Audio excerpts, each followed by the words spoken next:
From firmware, robotics, and AI engineers to ML researchers, and that one mechanical engineer who lost a bet, we're all developing for hardware this year. But even with all the agents in the world, programming your hardware is still too fucking hard. Now, Linux is everywhere, and most teams still program these machines like they're servers, but they're not.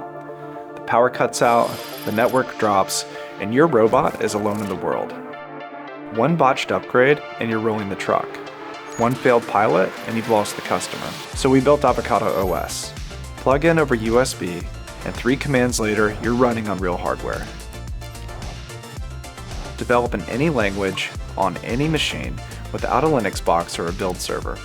The image you build on your laptop is the exact one running in the field. You can provision a board in under 10 minutes, supporting nearly every chip that matters. We built this for hardware engineers, but it turns out it's even better for agents.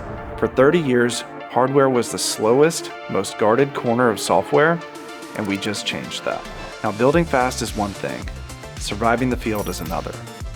When a bad update goes out at 2 a.m., the old way is plane tickets and trucks. But with Avocado, every device rolls itself back and is up and running before you wake up. That's the difference between a demo and a company.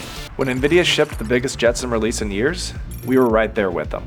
This is the year software meets the physical world. The teams that win won't be the ones who mastered the toolchain. They'll be the ones that never had to. Stop building infrastructure, start shipping product. Avocado OS, the operating system for physical AI.